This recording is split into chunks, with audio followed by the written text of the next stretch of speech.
I feel as if this prayer was made for him.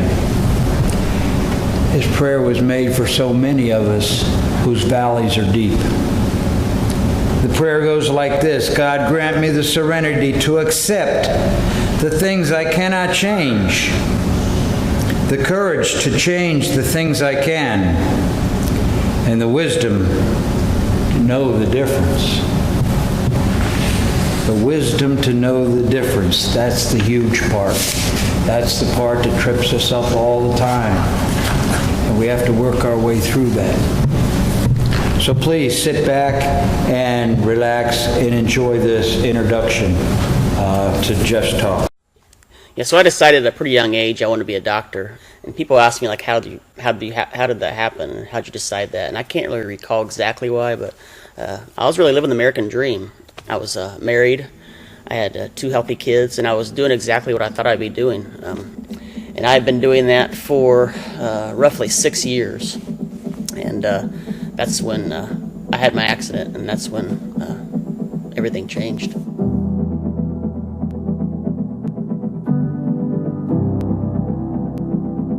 So I was catching butterflies with my neighbor, and then I just saw the garage doors starting to close, and I started running over there, and I was just like asking Mom while she was on the phone what's wrong, because I never had saw her cry at that time.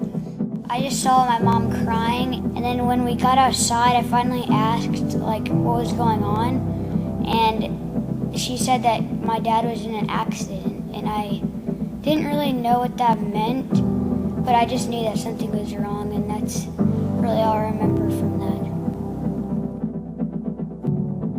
So Jeff had been T-boned on the passenger side of his truck, and then from that first impact, he was then pushed into a concrete pole on the driver's side for a second impact. They told me that he had, I think they called it a hematoma on the side of his head, where his head had hit the concrete pole on the driver's side, and that he had a few broken ribs, one which had punctured his lung, and I had no idea what extent the injury would be in the future dealing with his brain. I really had no concept of that at the time. But I do remember thinking that we can do this, we can get through this, this is something we can handle. Yeah, and it's a head injury. You think, yeah, that's bad, but people get overhead injuries. People get concussions all the time, and you know they take a couple weeks off work or a couple weeks off the playing field, and they get back to normal. We didn't quite understand completely was this whole concept of after a brain injury, you don't always get back to where you were before. Remember when we got to the hospital? I went in to see my dad, and I couldn't even walk in the room. I was too scared because the way he looked so different. Since the accident, my dad has changed a lot, and he cannot do most of the stuff that he used to be able to do. But that really doesn't change anything for me because he's still like my dad, and that doesn't really. And we're still a family, and it doesn't really change anything for me.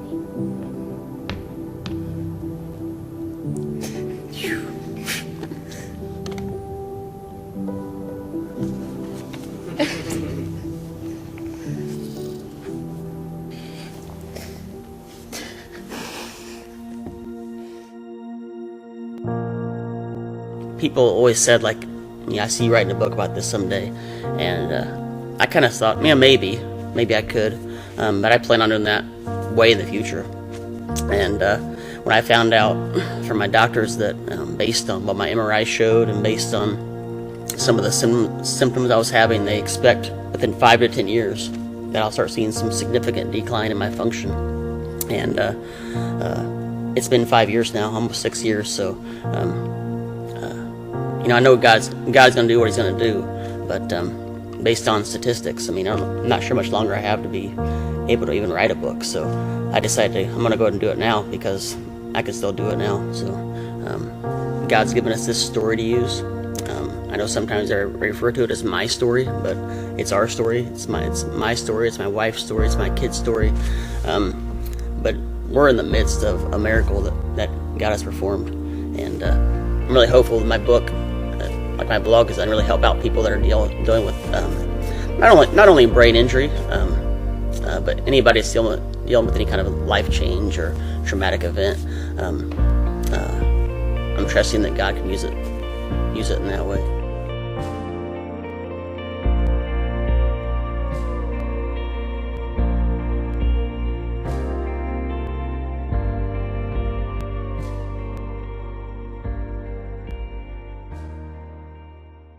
Ladies and gentlemen, put your hands together and welcome Giles.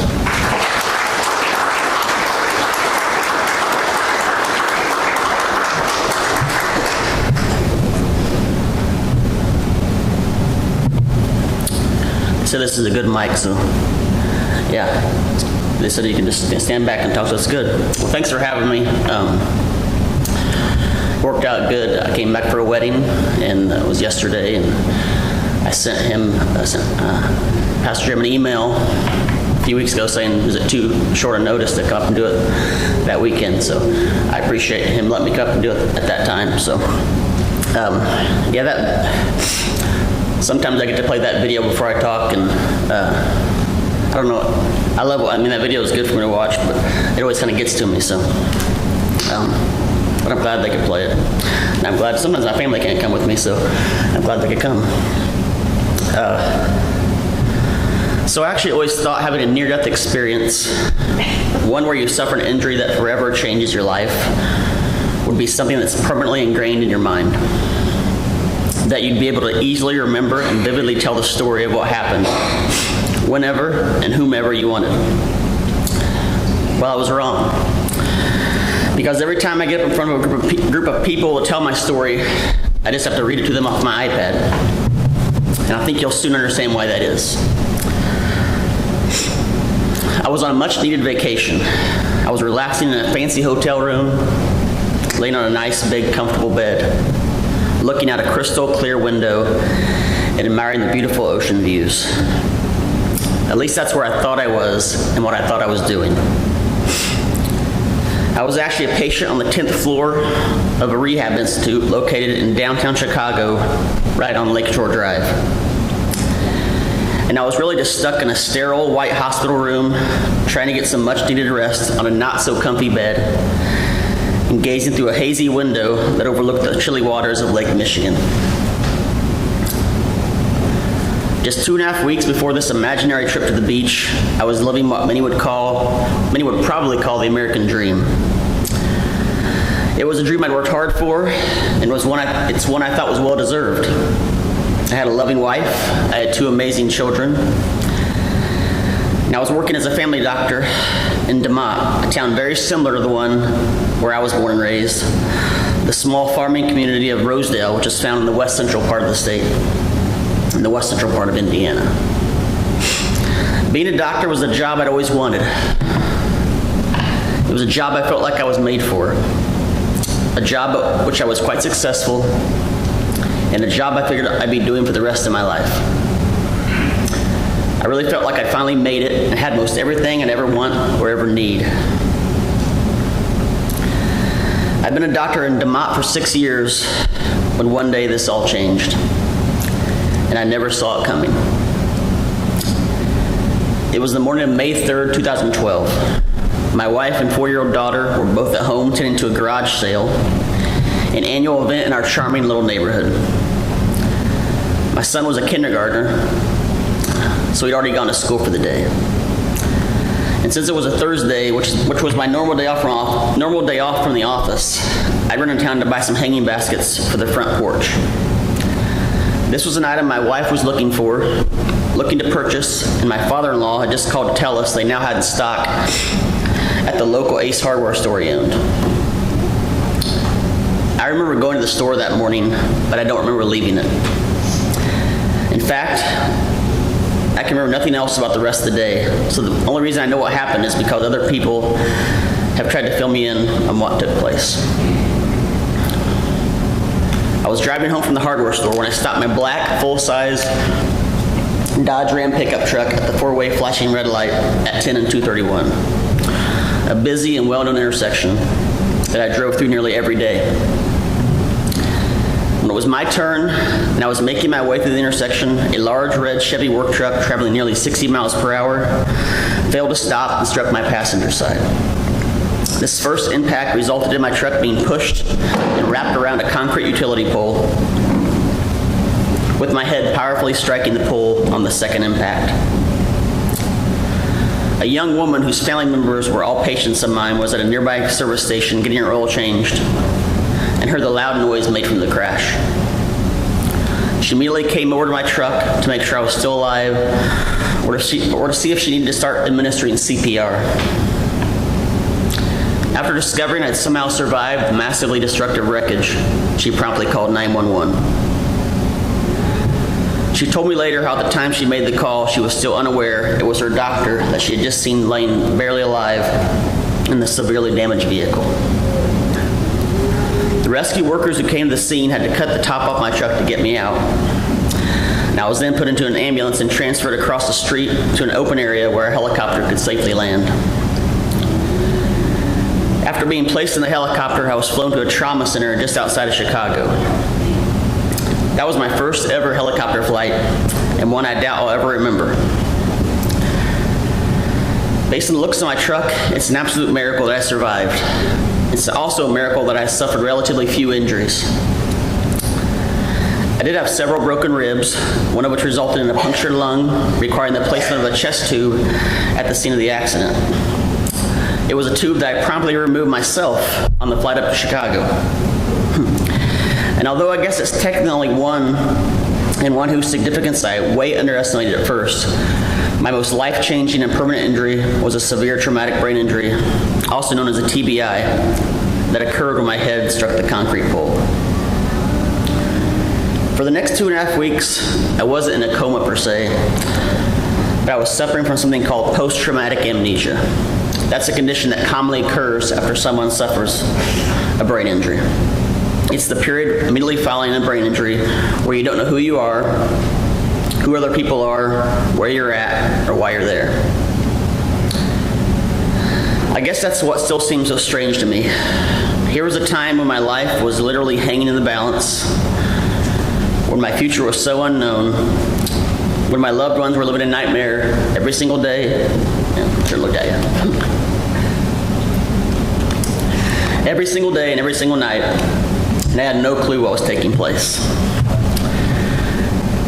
There are times I still feel guilty that my family and friends had to go through such a difficult time, a difficult and trying time, while I just laid there totally oblivious to the stressful and life-threatening situation at hand.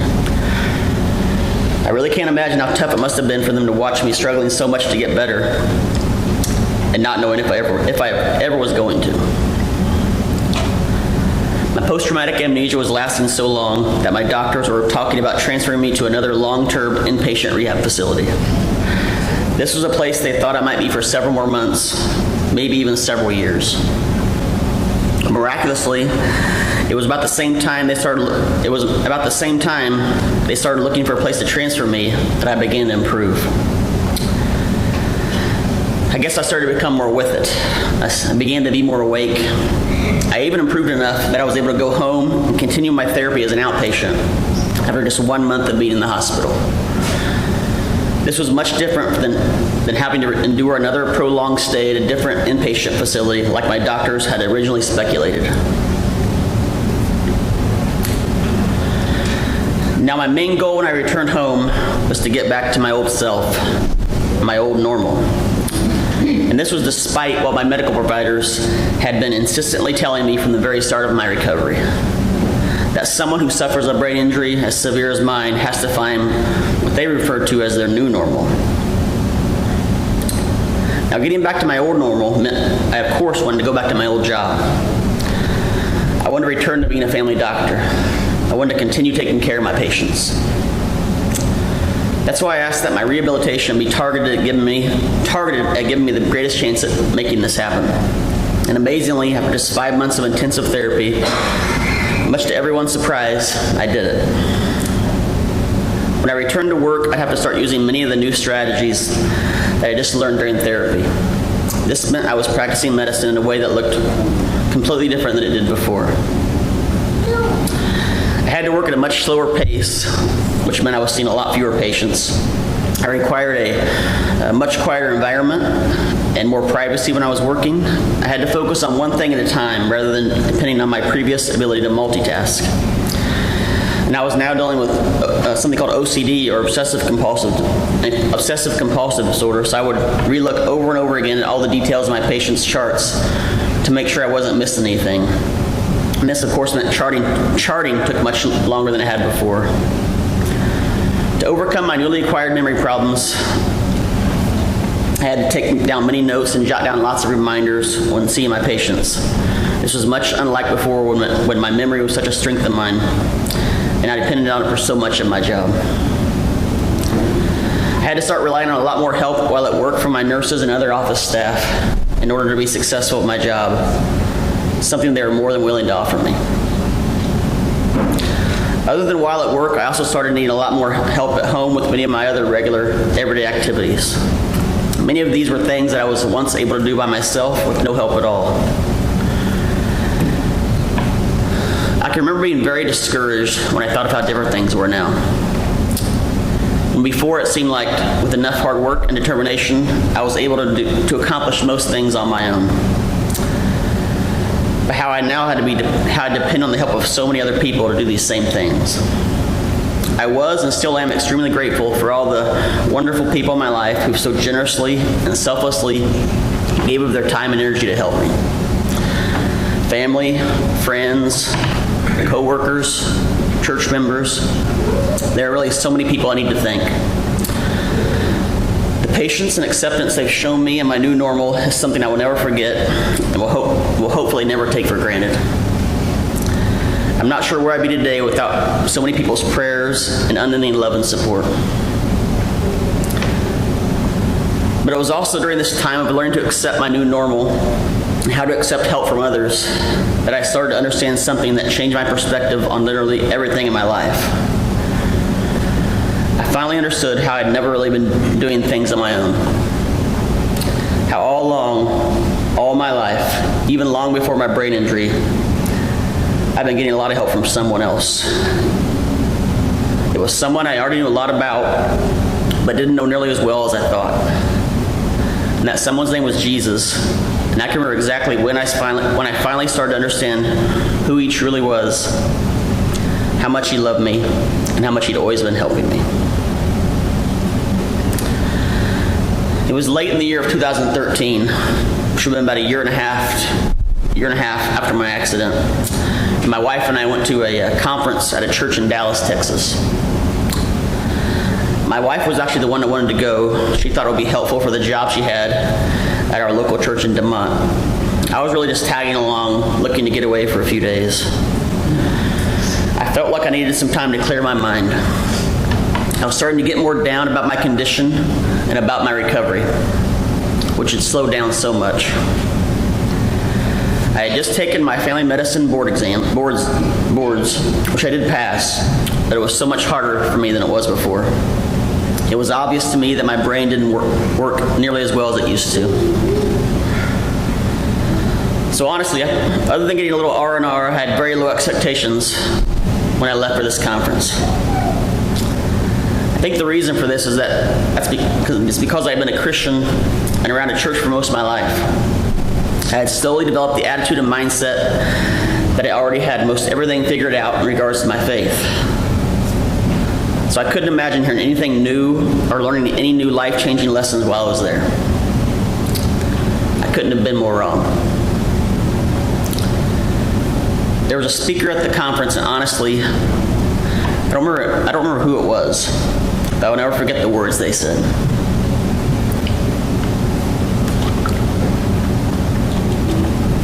They were talking about a verse from the book of Revelation.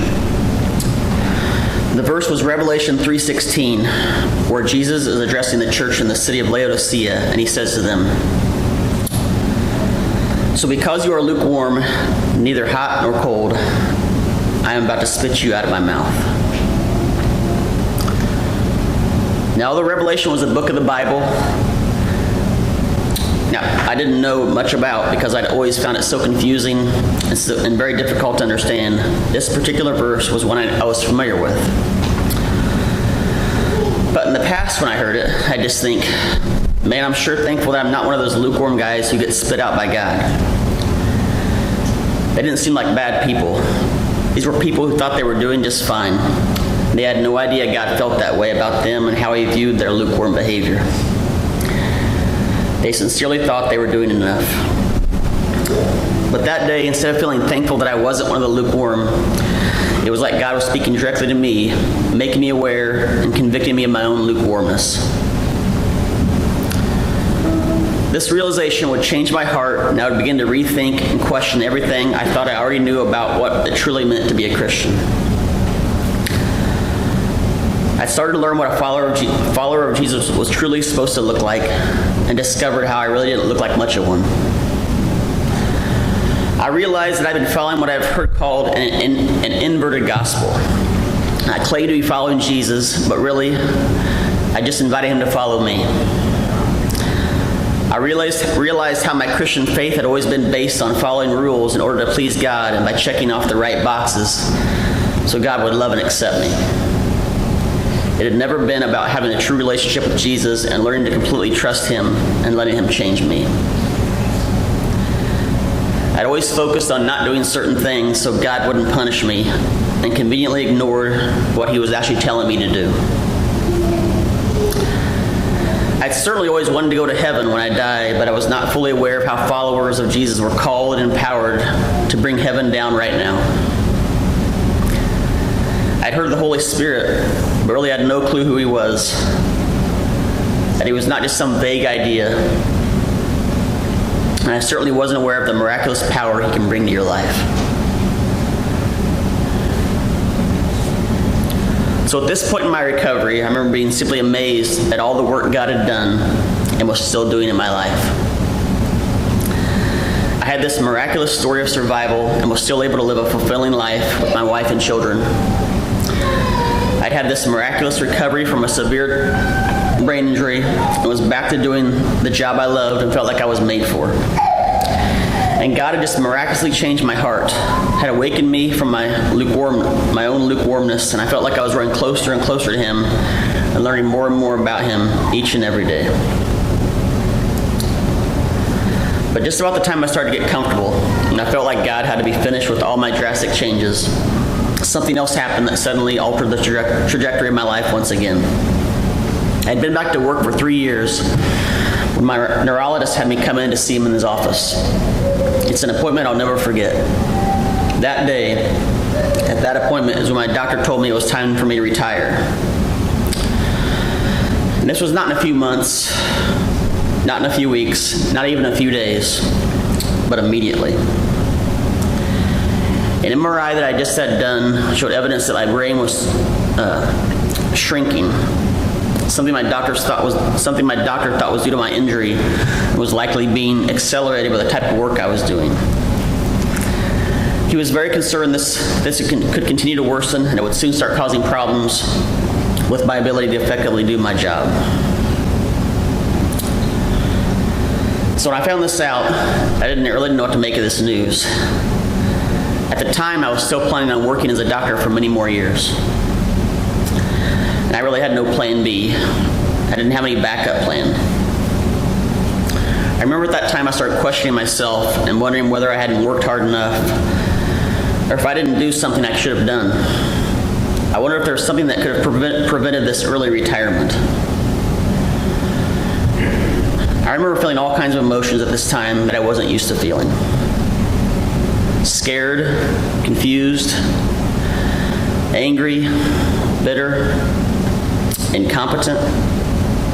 I felt lost, sad, worried, anxious, depressed, purposeless. I felt dumb, I felt stupid, I was embarrassed.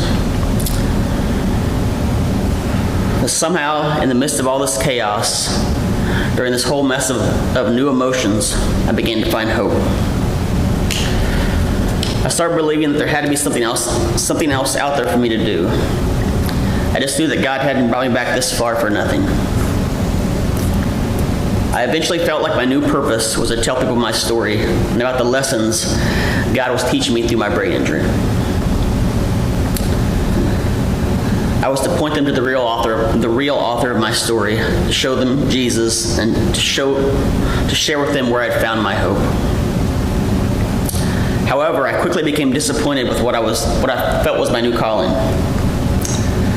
Because every time I attempted to share my story, I'd have a difficult time finding the right words to explain myself, an issue that I now struggle with because of my brain injury. I became extremely frustrated, and because of this frustration, I started choosing not to say anything. But something didn't feel right with this decision. I really felt like I was holding back on what God was calling me to do. So at the suggestion of one of my friends, I decided to try what you would call journaling. I would go to the local library and journal nearly every day. I would write down, or I guess in my case, I would type out parts of my story and trying to explain what I felt like God was teaching me through my experience.